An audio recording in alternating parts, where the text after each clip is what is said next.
Welcome back to the Wrong Advice Podcast. I'm your host, John Picciuto, and I'm very excited to have Thane Ringler on the line with us today. Thane, how are you? I'm doing well, John. Great to be with you here. So happy to have you, Thane. Why don't you introduce yourself to the listeners? Yeah, so my name's Thane. I'm a Kansas boy, born and raised. Spent some time in LA and now in Denver, Colorado with my wife. And I work with people on human development and performance, helping unlock their full potential. It's kind of the work of liberation, liberating people to their highest good. So I'm focusing on teams and organizations for that. And I also have a background in golf. I played golf my whole life, including some years professionally. And so there's a new wing of my business that involves leadership development with golf competition called the Leadership Majors. I've been putting a lot of hard work in. I'm really excited about bringing that into the world. So I love all things sports, learning, coffee. I'm a man of faith, and I'm a big snowboarder as well, which is why I like the mountains here. And I'm trying to be a lifelong learner. So I'm excited to learn from you today, John, and share this conversation. Oh, I love that.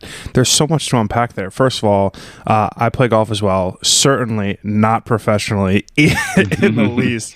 It is my favorite thing to do, albeit to the tune of 100 plus shots on a fairly frequent basis. Hey, that's great. Yeah, it's a lot of fun. You get out with your friends, have a couple beers, have a couple cigars. Mm-hmm. It's just like a nice way to spend 3 to 4 hours, depending upon the group in front of you. Totally. Yeah. Hopefully not 5 or 6, but yes, the 3 to 4 hours is great. Yeah, totally. So tell me a little bit about like that process of like, you said from LA to Denver, and a little bit about your business and kind of how you got into morphing from golf into leadership training into kind of helping people live better lives. Yeah, it's a windy road, I think all of our journeys are more windy than we expect or anticipate. And, a lot of my focus was obviously being the best that I could be. It was really, I left that. And I had a background in entrepreneurship already with studying business in college, and then also forming my own business around myself for professional golf. I raised funds through investors, had a business plan, and went through that for about 3.5 to 4 years. And through that process, I learned a lot about myself. It's kind of a deep dive into self-awareness. As you're aware with golf, right? You learn so much about yourself on the course because you are kind of an island. You're kind of on your own in a sense, and you're left to your own thoughts and understanding how your thoughts affect the outcome of the shot.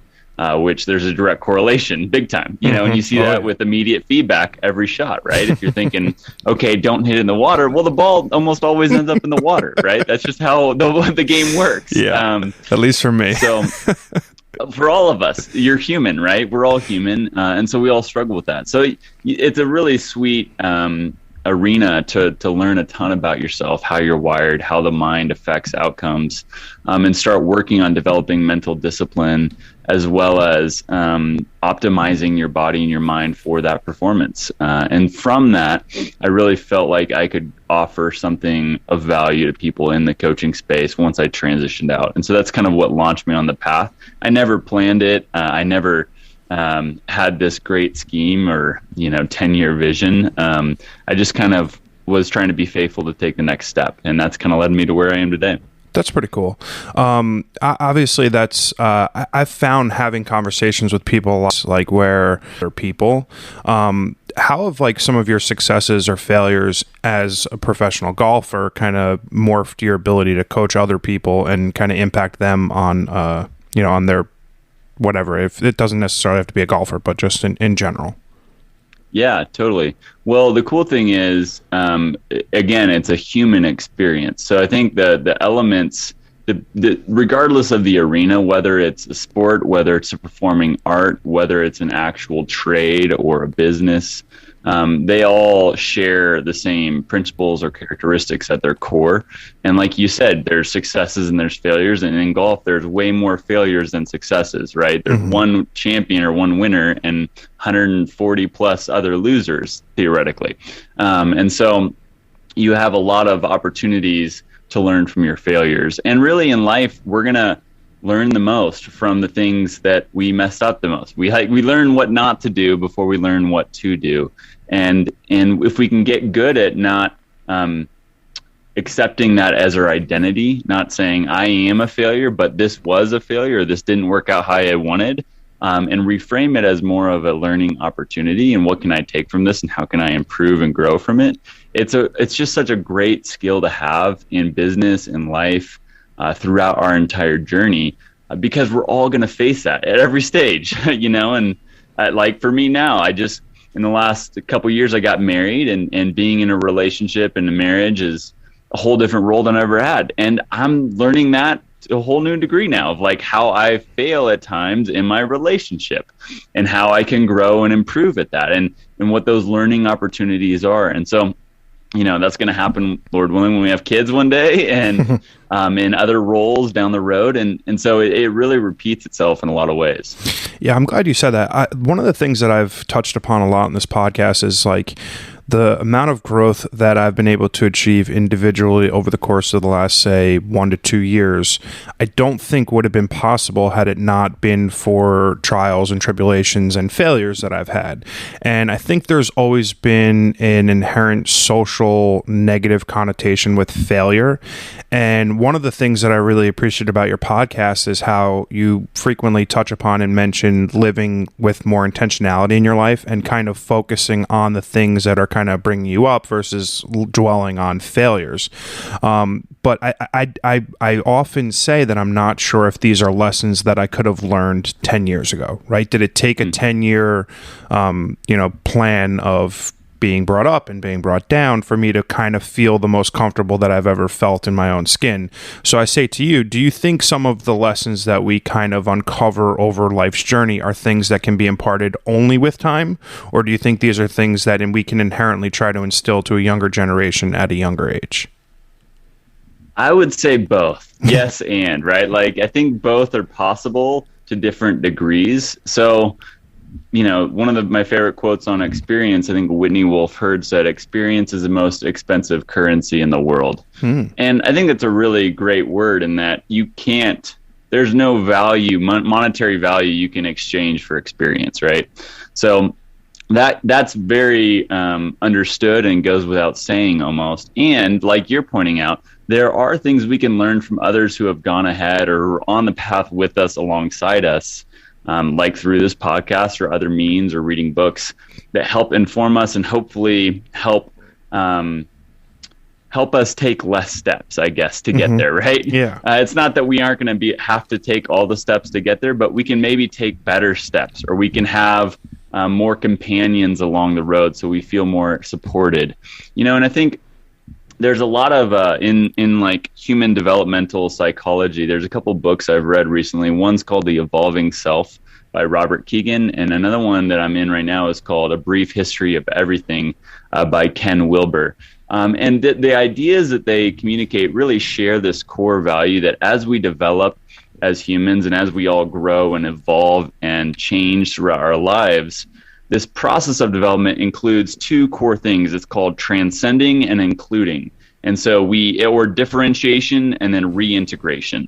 So, what we were at one point, we transcend or grow out of or become or develop or differentiate from, right? And this happened, to get specific and personal. Like for me, when I grew up in Kansas, that was my perspective. That was my worldview. That was my, what I understood to be normal. Sure. And then when I left to Los Angeles and went to college out there, right now my world is completely different, right? It's expanded, it's broader, it's more diverse, it's more fluid and changing, and there's so much more that I'm experiencing. And so I have to transcend my past experience to start understanding this new normal and grow in that capacity so I can assimilate, right? And that's just one example of that. And then we don't just transcend and deny or remove or dismiss. We include or reintegrate that past into our new normal, our new present. And so that process, in a kind of a complex but simplistic way of saying, we use all that's happened in our lives, and we include that in our journey and our story thus far, that helps us continue to grow in the future.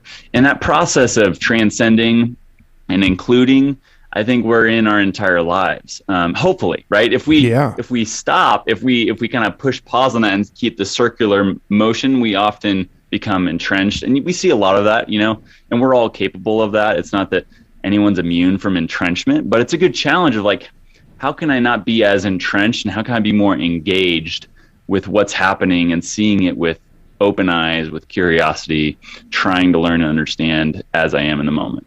Wow. Yeah, I like that a lot. I guess I never articulated, like the stuck points in my life, or like the stuck points in my personal growth as like an entrenchment. I think that's an important kind of lens or context for the feelings that you're in that particular moment, that again, with the benefit of hindsight, I can now see right down the path, but not so much in the moment. That's an interesting context for it. I'm a photographer, and I've recently kind of fallen into this profession by just happenstance, right? The last year and a half has been transformative for me, individually, from a career perspective, from a relationship perspective, from a multitude of arenas. I still struggle with things like confidence, imposter syndrome, that are not really detriments to my work because I'm obsessed with making art, but they certainly will affect my long-term, growth, right? These things are inherently something inside me that makes me feel less than. Talk to me a little bit about any issues that you may have encountered in your past as a professional golfer, going to college, leaving Kansas City to LA, where you've either felt like an imposter doing something like playing professional golf, or really how you kind of tackle these issues of like confidence and imposter syndrome. Yeah, those are great questions. I want to touch on one quick thing that you just brought up before that question, and that's the idea of entrenchment. I think just one last final thought on that is that I think what's more helpful to think about for us personally than entrenchment is embeddedness, because entrenchment almost always has a negative connotation, right? And for good reason, right? Entrenchment entails almost like a prideful ignorance. It's like, I'm proud that I'm so stuck in my ways. Yeah. And everyone else sees it, and you see, the reality is we're all the place experience, right? It's that bias that we all have, that we just have. It's a natural bias, So that embeddedness helps us see, okay, maybe we need to ask ourselves, what am I embedded in?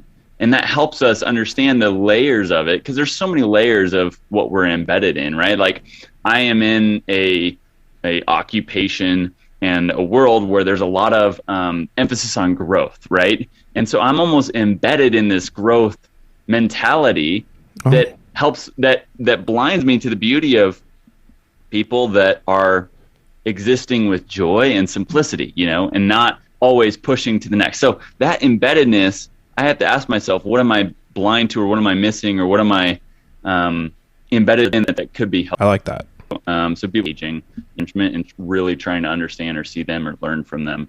And we can all do that, and which is nice, Yeah, totally. I like that a lot. So back to imposter syndrome, dude. The great thing about this is, again, I think this is a human reality, and it's something that I don't think it goes away. When you hear from people of all types. Actually, I just read a story yesterday about J.R. Smith, right? This great NBA player, just played his first college golf tournament, right? Yeah, and awesome. You think about it, he's like so nervous on the first tee, and he can barely like get together that first round. The second round, he comes back and plays pretty good. But that idea that, this guy who's faced all the pressures at the top of the game, at the best in the league in basketball, right? Is he feeling on the first in a whole different realm? It just shows you, like, it doesn't matter. Mm-hmm. It doesn't matter how much experience you've had. It doesn't matter where you've been. We all still can face that in a variety of ways. And so I think it's helpful to know that you're not alone. And it's helpful to know that,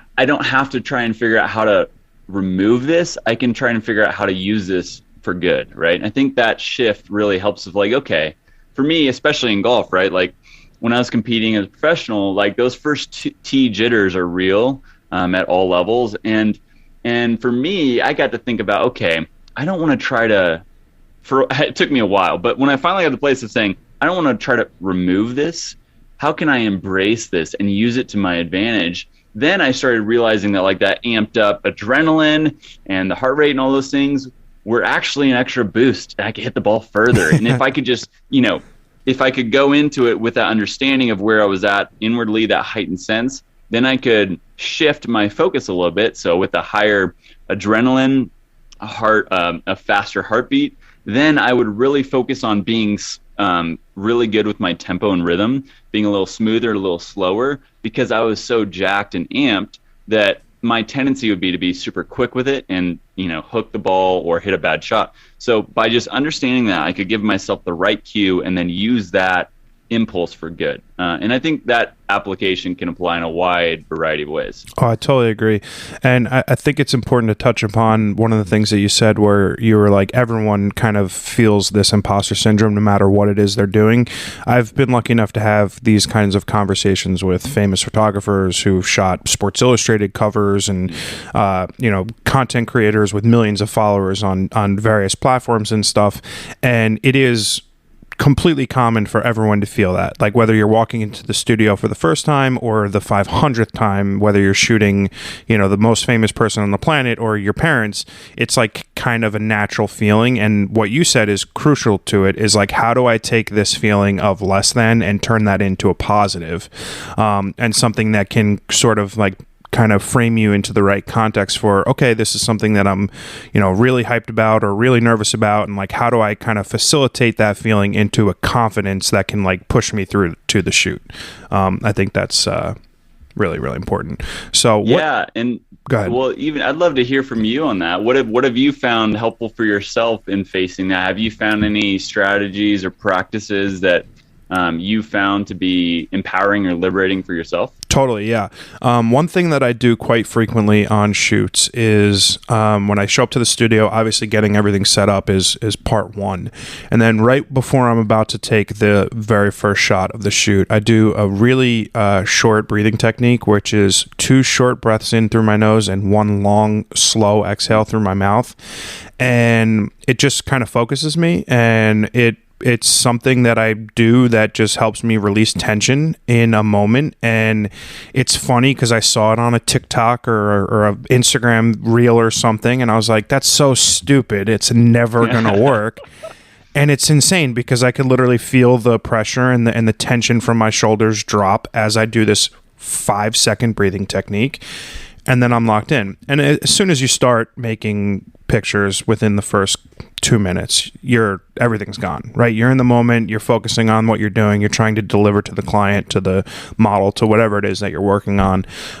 But yeah, that very, very short 1-minute technique has drastically improved my whatever that initial struggle is with confidence or nerves or whatever it might be. Yeah, that's awesome.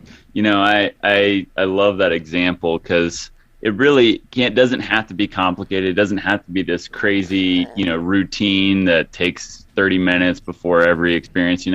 I think the key there, like you just pointed out, is that we need to figure out what's best for us, right? And that's going to be different for John as it is for Thane, as it is for whoever's listening, right? And that's one of the things that took me the longest to learn in golf, was that I needed to stop looking for the blueprint for success, right? When I got into professional golf, I was in a whole new pool in a whole new world. And so I was looking to the guys that I admired or respected, or the people that I thought were just a few steps ahead of me. And I was really focused on them and what they were doing and how I could copy what they're doing so I could be successful. And about after a year of doing this, I realized that was a completely wrong approach. I was trying to be someone I wasn't. I was trying to imitate others when really I needed to understand myself and how I'm wired and what I needed versus what they needed, because inherently there will be differences. And I love your example because, it seemed like a stupid video that would never work, but for you, it really clicked in and like, this is it, And so once you're able to experience it, then you can start maintaining that tool. And I think that just empowers us or liberates us to know that, hey, just because it worked for John doesn't mean it'll work for you. But try it, or try something else and find what is best for you in that. Totally. So when you were kind of dealing with this, like you mentioned you tried to do something for a year, kind of copying your mentors, the people in front of you who are doing better. What was it that made you realize, hey, this is not working? Did you utilize the help of someone else, or was this something that you internally figured out, just on your own? Both, for sure. So I had a great swing coach at the time, John Ray Leary, out in LA. Great guy, really helpful. He taught me a lot. And he kept talking about, and also my college coach, Jason Semmelsberger, they both really emphasize, like, you need to find your go-to shots. You need to find what you can fall back on when you're not feeling. You need to find your kind of recipe for success in that sense. But really, it never super clicked in, right? Like, I kept hearing that, and I knew that would be good and true, but I really didn't embrace it as my truth, I guess, or what was best for me. And when I was experiencing it, I remember one of the kind of routines or habits I created around myself was, after every round, I would journal and write out, like, what I learned, what was good, what wasn't good, how I can improve. And that was such a great practice for my own growth. And what I realized was, there was a guy I was playing on some of the mini tours with, and I realized that when I played in his group with him, I found myself playing a lot more fearfully, because I wanted him to be impressed, right? And I wanted him to think that I was a good player at the core. And so I played out of fear of what he thought of me, which, one, distracted me, and two, when you play out of fear, you're always going to play worse and defensive, and it won't be your best game. And so that really was an aha moment of, like, wow, there's some deep core things here that are affecting how I'm competing and playing, depending on the guy I'm playing with. And then that aha led to realizing I need to stop looking so much to others for their approval, but not only for their approval, but also for what they're doing. I need to really own who I am and how I'm wired in my game, so that I can be my best and not try to be anyone else. And so that was kind of a big aha turning point for me. Yeah, I love that. Do you think the utilization of, like, good coaching mentors that you had in your life kind of open your eyes to, maybe this is something I could do myself? Totally. Yeah. I think I was really blessed by having a lot of people pour in my life, from my parents growing up to realtors in college, and then coaches along the way.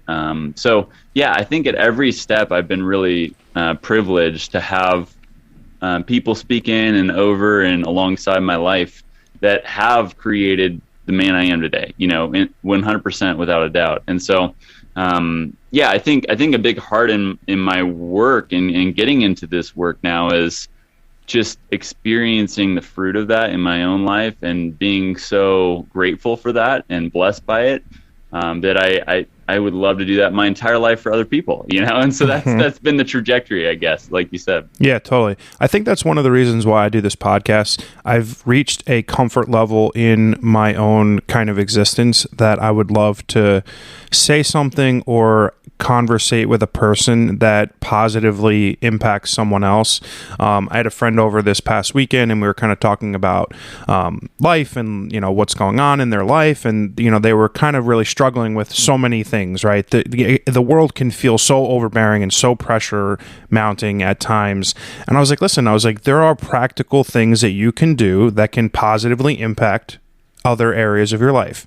If you're not making enough money, get another job. If you're unhappy in a relationship, maybe it's time to kind of rephrase or look at what that is in context of your relationships. And there's it can be at times such an overwhelming existence, right? We're constantly bombarded with feeling less than, whether it's on social media, whether it's in any possible avenue, that it's like we need to take that self-time a lot more often, and a lot of people don't. Mm-hmm. Yeah, I think you're really touching on a really important piece of our current cultural moment. And I think at the core of it, like you're saying, how often do we experience from others someone speaking life into people, right? Do we give that or experience it from others? Like, very rarely, very often it's speaking death into it, right? Yeah. It's like critique, it's negative, it's what's always wrong with the world, it's what we disagree with, it's what we're upset about or frustrated with, or how the other person's wrong. And none of that is life-giving, or for ourselves or for the person receiving it, but Totally. man, how amazing or different would the world be if we all improved at speaking life into one another? Oh, it's simple, simple, but it's so hard to do because I think it's counter-cultural and counter kind of worldly almost. I think even that second law of thermodynamics of entropy is almost how the world tends to gravitate towards decay. And so if we're going to oppose that, if we're going to act in opposition to that decay, we have to have intention, kind of like you're saying, right? And we have to say, okay, how can I speak life into John today? Or how can I speak life into my neighbor when I see them today? Or fill in the blank. And that doesn't happen by chance. It never will, right? I think that's so crucially important to so much about what impacts our daily lives, because we're just constantly bombarded with negativity, whether it's on the news, positives. That's super important. I couldn't agree with you more. When you look at... I think... Go ahead. Sorry, I was just going to say one more thing. I think with, the other thing is like our world has so much noise in it and so distracting that we need some separation to create that intentionality. And just to encourage people, like, I don't think I'm any better than anyone else in this, right? Like as we're talking, I'm like, you know what, man, how good am I at speaking life into my wife? Like I live with her, I see her every day, but how quickly I slide into just not even thinking about speaking life into her, the most important person in the world, So like, totally. I'm like, gosh, I want to get better about speaking life into my wife. So it takes space, it takes eliminating noise, and it really takes, that reminder daily to do it. I like that you said that, because it's an easy thing to kind of lose sight of. And when you're just constantly bombarded with negativity on a daily basis, it's hard to just like not be like, oh, you know what? Yeah, you're right. Screw that guy. Like, whatever the context might be. And it's like versus trying to figure out what can be learned from the situation, what can, positively be changed.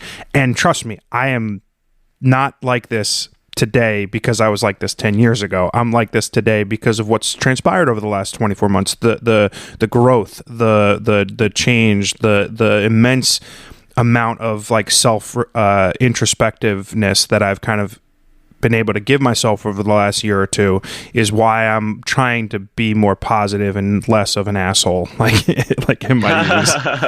Yeah, totally. Small town, finding yourself and finding that, Yeah, from Bill Simon. I love that quote. And I think that's it fits me very well. I didn't, get to choose where I was born in, the place I was born, and the time, and the people, the family, all that. So I'm very privileged in that. And I'm really grateful for growing up in Kansas. It's a very simple, grounded place that's really beautiful. The people are really just down-to-earth, grounded people, which I really appreciate. And it's great growing up in a small town, like 45,000 people. Hutchinson, Kansas is where it is. And I think there's just a real beauty to that I cherish, and I love visiting and going back to, and I think flipping on on its head and going to LA where it's complete opposite was also a really life-giving experience, because both are good in their own way. There isn't a right or wrong. There's different preferences and different results, but both are needed. And getting to live those experiences was really expanding for me. I think about who would I be if I hadn't left Hutchinson, and if I was still in Hutchinson, Kansas, and I would be a very different person just by those simple choices of being in a different place. And so it's really fascinating to experience that. One of the things early on in that transition for me was experiencing kind of the disconnect from who you were and who you are now, right? When you go away and then you come back periodically, and the friends that you had or the people you knew still are very similar in their perspective or worldview, and yet you've changed a lot, and the assumption from their end is often that you're the same person, because it's an inward change, it's an inward experience, and it's not something that is outwardly visible, and it wasn't a part of their experience, and so they don't recognize, or it's harder to see that in me or in others, and so that was a really interesting experience to go through that disconnect, or the gap between who I was and who I am now, especially in other people's experience and eyes. But over time, it gets to be more recognized and noticeable and normal. But I think those experiences really were helpful for me in figuring out my identity, and then also being comfortable in that, and being comfortable in who I am versus maybe who other people think I am or think I was or want me to be. And I think those were kind of the training grounds for it. Nice. I do want to touch upon the privilege aspect of things. I think that a lot of times what gets lost in kind of where we grow up and the luck that we have with, I'm blessed to have an amazing family, an amazing group of friends, and like there is inherent privilege in that, right? But like it's also not something that I take for granted. And I think when you're given the opportunity to like be blessed with something like that, like I didn't choose my family, I didn't choose where I grew up, that if you can take that and like put it as a little feather in your hat and be like, okay, this is something that I was like given a leg up on, and never forget it, it can do great service to you later on in life, because you always remember that you were not hitting a triple. You were born on third base. And I love that quote for that reason, because the especially in the time that we live in, it's lost on people that just because you're sitting 90 feet away from home plate doesn't mean you worked to get there. There are plenty of people who had to hit singles and doubles and triples and run their ass all the way around the bases. And I love that quote so much for that, for sure. I think it's like super interesting when you come from like an athletic background to now like doing coaching for like individuals, companies, groups, etc. Talk to me a little bit about whether you have like a preference, whether it's working one-on-one or like from a corporate perspective, and then tie into kind of like day when that either positively or negatively impacts your day when you're dealing with either like an easy client or maybe like a difficult one. Mm-hmm. Yeah, that's good. I've had more experience with individuals than teams up to this point. So I think the novelty or the excitement around working with teams and organizations makes me drawn to that more right now, because it's a little newer in my practice. I partnered with a giant this last year, and so that's when I started focusing on teams and organizations.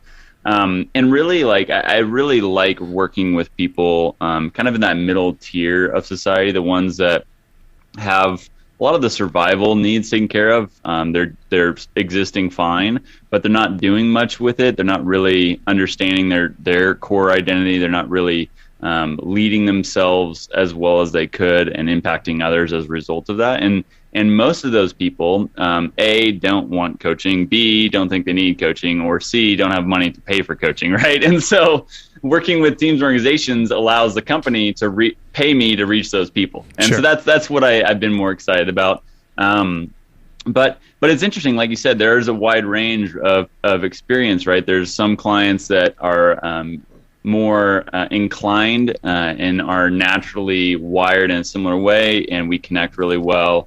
And they're excited and encouraged by the work. Other people, other clients can be a little bit rambunctious. They can be kind of a force of opposition. There can be a lot of disagreement, or there can be conflict in it, or negativity in it, right? And so, as a coach, the goal is to hold space for people and to be a mirror for people ultimately. And so, a lot of it is my preparation coming into being like, look, in this situation, in this environment, in this role, it's not a personal thing, it's not a relational thing, because I'm very relationally wired, and I can be a people pleaser in that.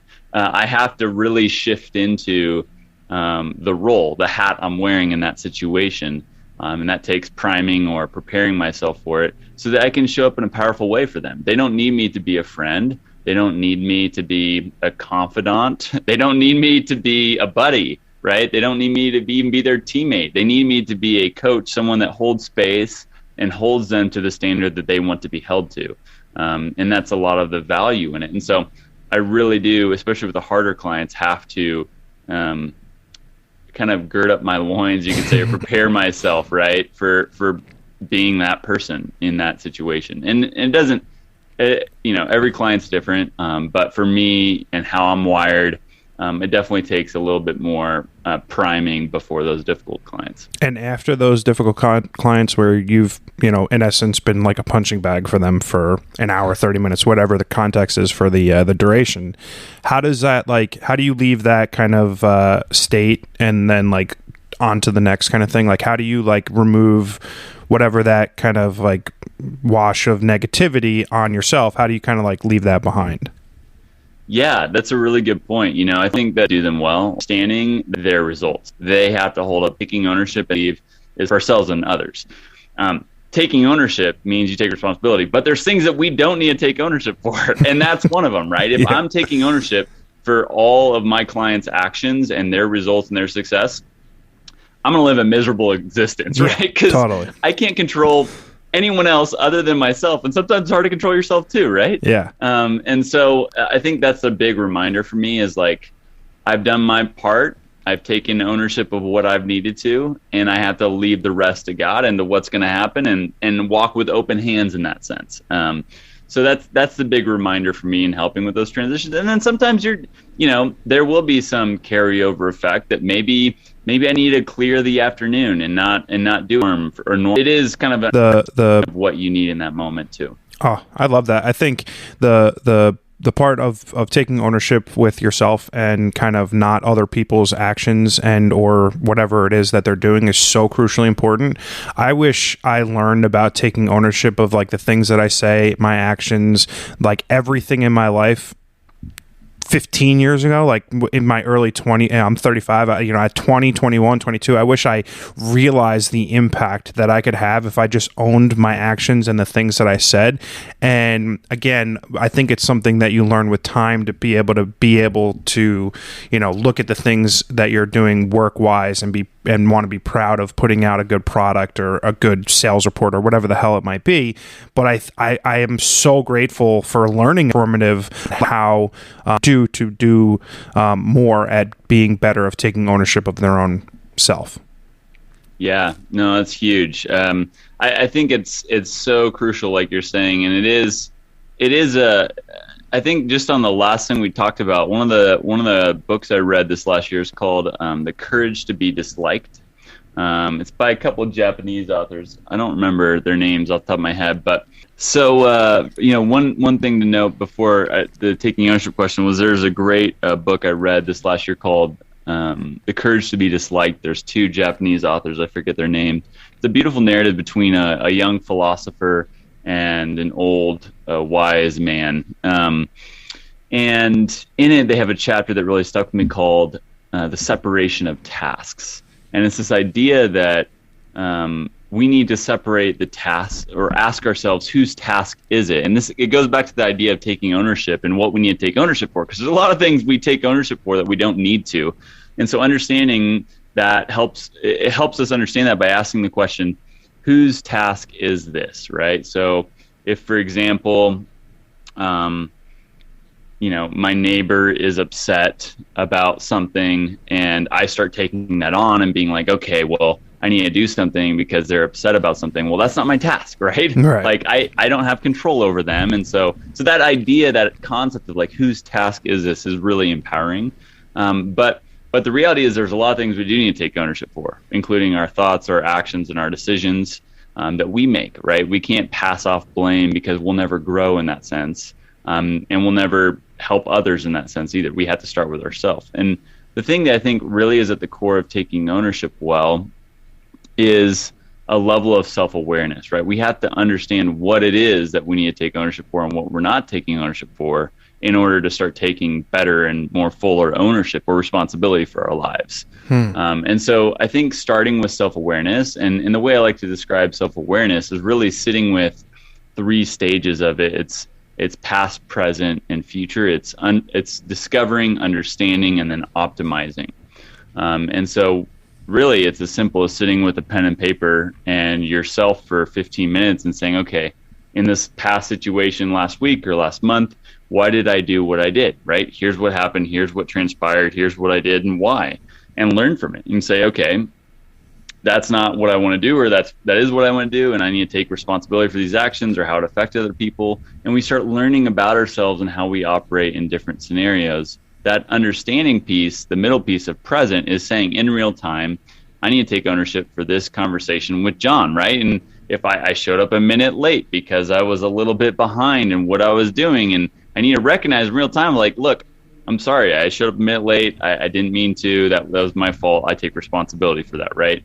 That's an example from today, right? And so that's an understanding in the present moment. And then the future is the optimized, saying, okay, I've got this podcast with John coming up next week or tomorrow, and I need to make sure that 15 minutes before I've got everything set up so I'm not hustling in and showing up late a minute. And so I can be prepared to be the person that I want to be in that scenario, that I can take ownership for showing up on time, right? And so that simple rubric helps us in growing in self-awareness in a way that we can begin to understand what we need, what our task is to take ownership of and be responsible for, and what isn't, and then we can start growing and doing a better job practically in that. I think ownership and taking ownership of my actions, and even to like a cheesy degree, taking ownership of like my dreams and desires, has led me down a path of success that like I could never possibly have imagined. I know it's super cheesy, but it is like an actual like physical and real transition that I've experienced by being able to like. And I think writing things down is crucial too, because I wrote down a bunch of like, 1-year goals and 2-year goals and 3-year goals and 6 months goals and whatever. And just the process of putting those things down on paper and then like crossing one off is just like an incredible thing that I never did before. It's not something I ever really put much thought into, but over the last, year or so, I've gotten really diligent about journaling and writing things down, and I think it's had a tremendous impact on my life for sure. Yeah, I created a couple online courses kind of based around this, and the one on taking ownership or self-awareness. There's 3 primary tools that I think help us the most in that, and we just hit on one of them, right? Which is journaling and reflecting. I think that's primary tool number 1. It's the easiest to do. Anyone is capable of doing that, and it's probably the most natural place to start because it really involves that discovering piece, looking back. The next one that I always recommend is feedback. Feedback is really good for that present understanding of why I'm doing what I'm doing right now, or even discovering in the past. And so feedback from another human, whether it's your spouse, whether it's your teammate, whether it's a coach or someone else, right, is helping us see more objectively because we're seeing it from someone else's lens or their view or their perspective. And then the third one is meditation. Meditation helps us be more present so that we can be more prepared for the future, right? It helps us eliminate the noise and the distraction so that we can be fully here and now and see ourselves clear and then see what we need to do in the future clearer. And so I think journaling, reflecting, feedback, and the meditation are 3 super accessible primary tools that help us grow the most in self-awareness. I do meditate now. I find it difficult. I've got a loud mind. I don't know whether it's the ADHD or the Sagittarius in me. Ask any number of ex-girlfriends. They'd be happy to commentate. But my thought process is I wonder if like in my early 20s, if I'd like gotten into meditation, if I would have like uncovered the things that I love doing now. Like I can't necessarily say the podcast because podcasting wasn't really big back then. But certainly photography, like it's funny how when you have that quiet time to reflect on the things that are going on in your life, how kind of clear it is to see. And it's not something I ever did until recently. And it's made a pretty significant impact on not just my day, but like my life in general. Yeah, and it's so simple, it's just creative, but it's simple in the sense that it's understandable. It's anyone can do it or practice it. And I think the thing to remember for all of us with a thing like meditation is that it is a practice. It's not a destination to reach. It's not like I'm going to practice golf so that I can win the tournament. No, it's saying I'm going to practice meditation because it's a lifelong practice that benefits my life. No end goal or destination, right? And that helps us not compete or beat ourselves up for not being quote unquote good at it or whatever it may be. Those are the most defeating things we can do with meditation. The whole point is just to be and create space to be. And so that's hopefully a more liberating idea for people to hear. Totally. It gets bogged down in being like a hippy dippy thing and less of a, like, it actually makes a tremendous impact on your day. And it's something that I've been recommending to people for quite some time. I mentioned earlier about goal setting, like year in the future, 2 years. And I do that because I felt like at a young age, everything's like, where are you going to be in 5 years? Like, oh, I'm going to graduate high school, go to college, get a job, get married, white picket fence, whole 9 yards. Do you see yourself forecasting things like that anymore? Do you see yourself putting out, like, into the future? I would say both. Again, like, I answer that a lot. Like, it's a yes, and I think that's true in a lot of life. There's a lot of paradigms that are kind of the beauties in the middle, that gray, that tension of using a bit of both. So I agree. I think the younger we are, the more we're encouraged or reminded of the importance of setting those goals and having that trajectory, which is, I think, really helpful for shaping our direction, especially the younger we are. I don't think that importance goes away. But I think we grow in our understanding that we can't control or dictate outcomes. We don't dictate any outcomes in life, really.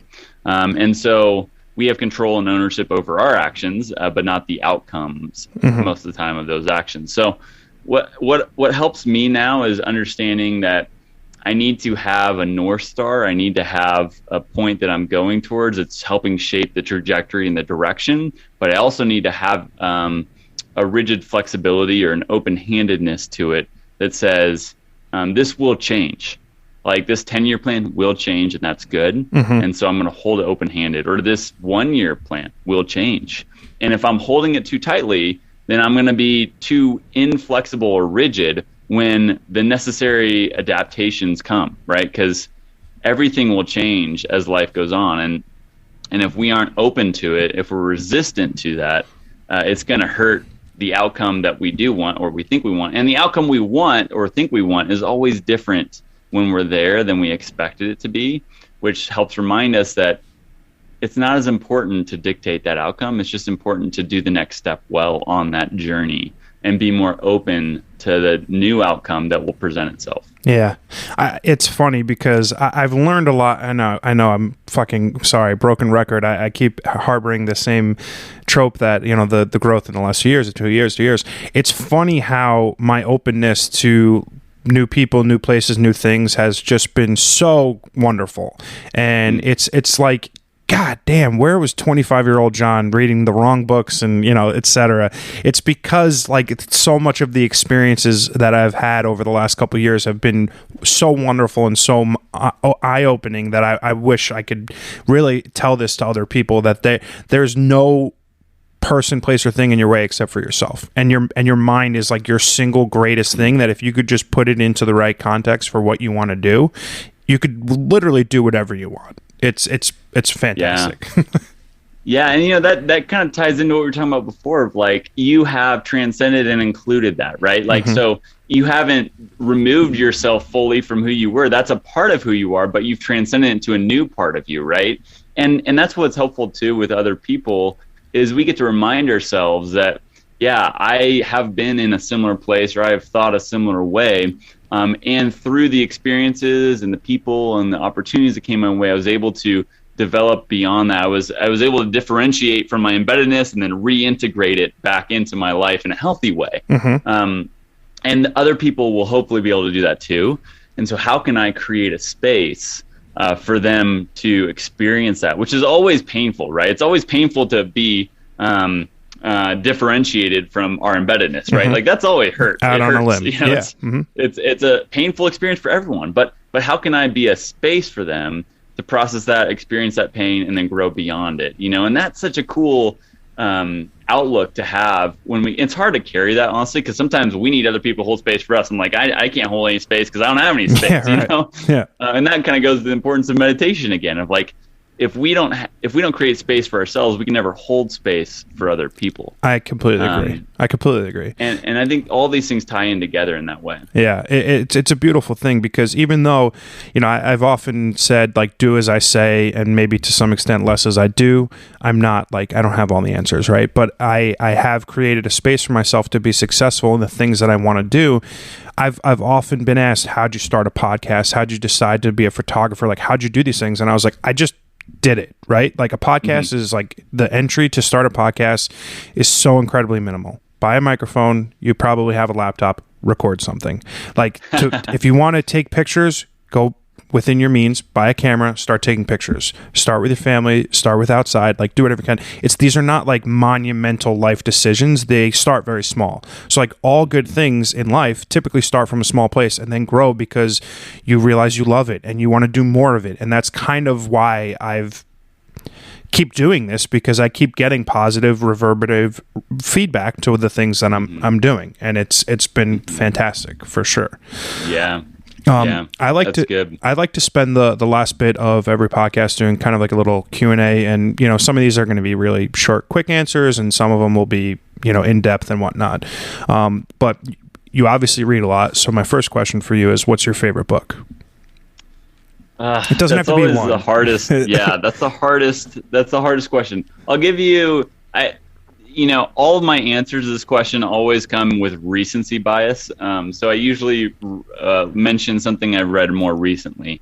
So the two that come to mind are, one, Servant Leadership by Robert Greenleaf is a great all around. That it's written probably in the 80s or 90s, so a bit older, but it's really a classic, and it's a pretty boring title, right? Servant leadership, and everyone can assume what that means. But he's a really, really humble, wise guy who's had a really successful career, sharing a lot of the heart behind what that looks like in real time. And I just found it to be super empowering and encouraging and helpful.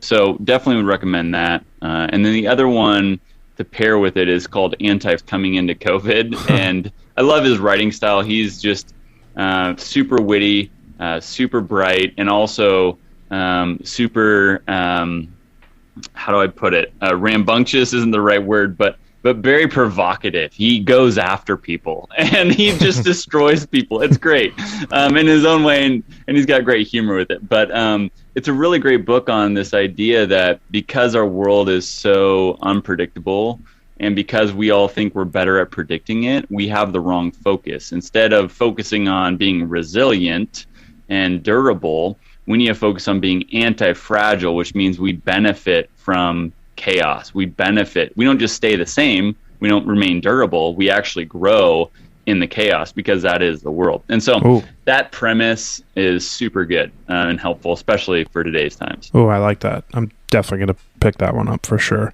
What's your favorite movie? Another tough one. I'm a sucker for like just a cheap action thrill, so I really like the Batman series. Those are just so well done. Yeah. I also really like, Saving Private Ryan, such a classic. That's one that, I love everything about it, and I absolutely despise the one scene of that one guy being a coward, and that almost makes me dislike the entire movie itself. I talked about that with a friend this last week, actually. But it is such a really, I think it's for us civilians, it's one of the most helpful kind of visuals of just the tragedy of war and how traumatic it is. So that one really impacted me. Yeah, I love that movie. It's cinematically beautiful as well. A little bit heavier. Do you believe in an afterlife? Yeah, that's a great question. So I'm a man of faith, and I'm a Christian, and so I believe in the Bible and God and Jesus. And I also think it's always different than we expect or think it will be. And so I do think there's something beyond this life. So you could say afterlife. You can say you can describe it a lot of different ways.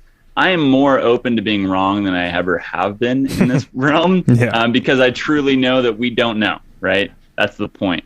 So I do 100% believe there's something beyond this life. I believe that we go to be with God, and there's a lot of different definitions for that. And I believe in that Jesus was God, and that he died for us. And I think that whatever's beyond this life is better. It's the fulfillment, it's the fullness, it's the wholeness of a part of what we experience here. So that's my best. I think that's a good answer as of right now. I do think that I'm going to say from my perspective that there's a freeness in believing that there's something after to kind of try to live your best life. Do you agree with that? Yeah, I think it is empowering, right? I think without that, it's almost defeating. It's almost, what's the point? Well, I might as well just go ham right now, because there's nothing else. So I think it is sad. It's a little bit more of a sad experience if there isn't anything beyond this momentary existence. Yeah. What's something that you're incredibly proud of? I think I am. I think the first thing that comes to mind is I'm incredibly proud of my first book. I wrote my first book coming out of professional golf. And the original idea was to be a gift to my investors and sponsors as a way to say thanks for what they'd given me.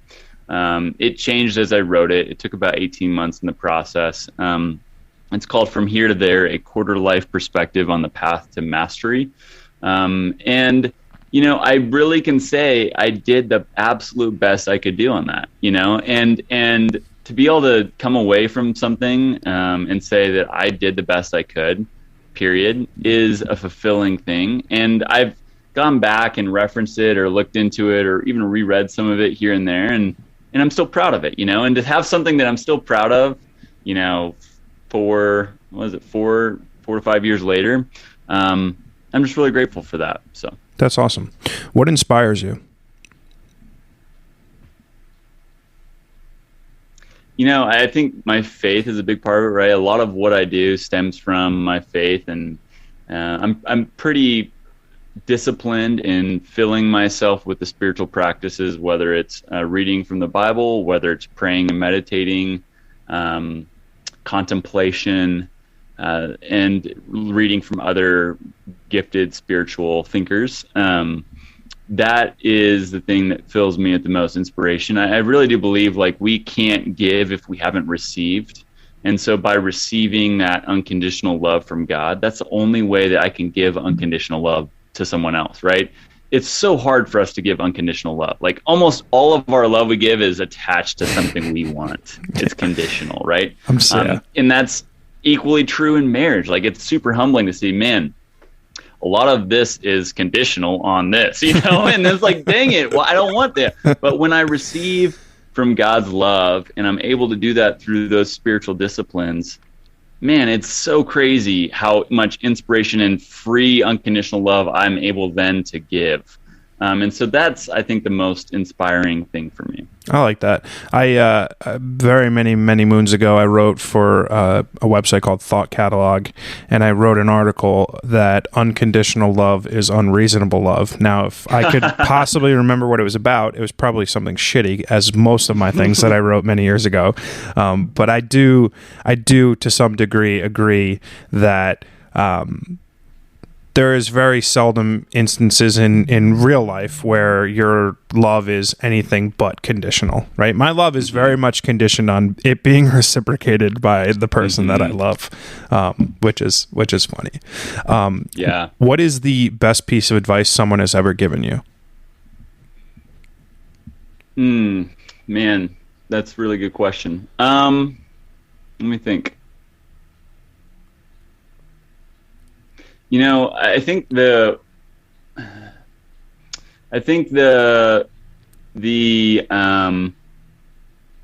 3 or 4 that are going through my head right now, but I think the best advice that I guess I don't know who's given me, but I've learned through others in this stage of life is that we're all just trying to figure it out. Mm-hmm. And I think that is one of the most fundamental reminders that I need and we all need, is that no one has it all figured out, and we're all just trying to figure it out. Couldn't have said it better myself. What for the last question is, what's like one recommendation that you have for something that you've consumed lately? It could be a movie, a TV show, a book, a podcast, just something that you've recently consumed that you loved, that really filled you up, made you happy, or was something that you enjoyed. Totally. Yeah. And funny enough, I have a newsletter I send out every month called In.Thane. And it's all the things I'm consuming and all the things I'd recommend. So if people want monthly recommendations, sign up on my website there for that. It's but more recently, I think the thing that comes to mind is a podcast I've listened to. I do more of the interview podcast when I listen, and this one's more of a produced one, and so it's fun to kind of experience a high production quality and a story that's captivating. And it's called The Rise and Fall of Mars Hill, which is a church in the Seattle area. So it's kind of geared towards a Christian audience, but it's good for all people. Honestly, it's great to learn it's really helpful to learn the effects of power, and how power can be corrupted. And I think more than any power in the world, religious power is the most dangerous, because it's invoking a spiritual authority beyond human capacity, right? So I think it's one of the most dangerous forms of power, and they do a beautiful job of, in a fair way, trying to paint the picture of the rise and the fall of this church behind this great leader, and what all went into it. So if you're interested about power and spirituality and Christianity and how it can sometimes go wrong, I think it's a great podcast to check out. Oh, I'm definitely going to check that out. I find that wildly interesting for sure. Yeah. That's awesome.